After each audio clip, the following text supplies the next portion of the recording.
Pralay and precision strike rockets, the new theater deterrent.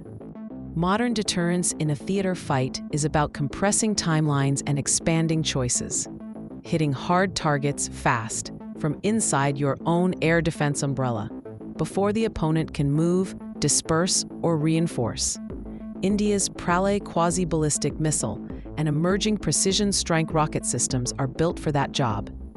Together, they give commanders a menu of rapid, accurate fires that bridge the gap between tube artillery and long-range cruise missiles, creating a credible, scalable threat to enemy runways, air defense nodes, logistics hubs, and high-value field headquarters. Start with Pralay. As a solid-fuel, road-mobile, short-range ballistic weapon with a depressed or maneuvering trajectory, it is tuned for survivability and speed. Solid propellant means launch readiness in minutes. Mobility means shoot and scoot from dispersed hides, and a high-energy boost with mid-course maneuver options complicates interception. Guidance blends an inertial backbone with satellite updates and a terminal seeker package, pushing circular error probable into the tens of meters, tight enough for runway cratering patterns, hardened aircraft shelters, or radar faces. Programmable fusing allows airburst for soft targets, penetration for semi-hardened structures, and precision surface detonation where fragments do the work. Why quasi-ballistic matters? A traditional ballistic arc is predictable for interceptors. Pralay's profile can flatten, weave, or vary altitude to stress tracking and fire control solutions. Late-stage maneuvers alter aim points within seconds of impact, countering last-ditch relocations or decoys.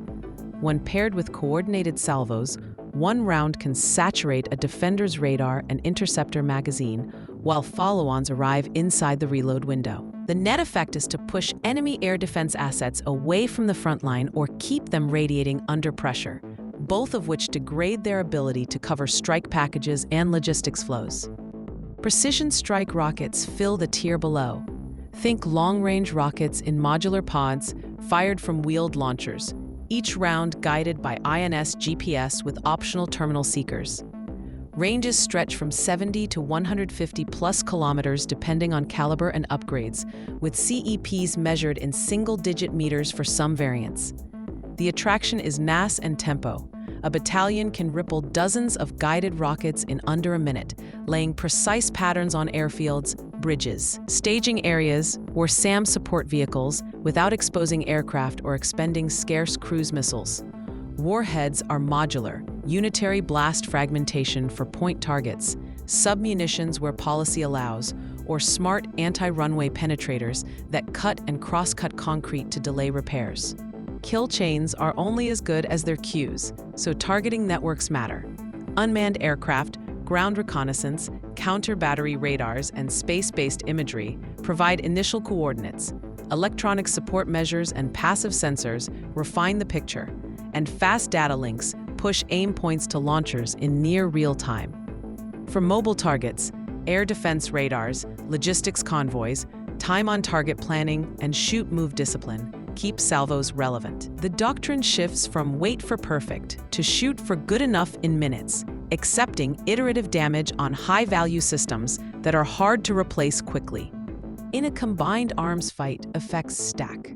A first wave of precision rockets suppresses short and medium-range air defenses, shreds soft logistics, and seeds confusion. Pralay rounds follow against hardened nodes, runway intersections, aircraft shelters, command posts, long-range radar faces. Fighters and drones exploit the window to strike surviving targets. Artillery and special forces close with disrupted units. Because the fires originate under India's own air defense cover and from dispersed road hides, the risk to aircrew is minimized, while the opponent must devote scarce interceptors to deep rear protection instead of the front line. Survivability and sustainment are designed in road mobile transporter erector launchers, TELs, hide in tree lines, tunnels, or decoys, displacing minutes after firing. Reload drills use pre-canistered rounds and modular pods to cut turnaround. Emission control keeps batteries dark until the last moment. Deception with decoy TELs and fake heat signatures soaks enemy ISR. Logistics pipelines for propellant, canisters, and spares must be rehearsed just as hard as firing sequences. The bottleneck in a long fight is rarely launchers. It's reloads and targeting flow. Counters exist and must be priced into doctrine. Adversaries will try active interception, jamming of satellite updates, decoy airfields and radar dummies, and rapid runway repair teams. The response is mixed loads and timing. Pair inertial guidance with terrain matching where possible. Alternate aim points and approach bearings, interleave airburst and penetrators. Hit repair equipment and fuel farms alongside runways, and use battle damage assessment from drones to re-attack quickly if effects fall short. The goal is not one perfect volley. It is a sustained tempo that keeps critical nodes below operating thresholds. The strategic payoff is flexibility.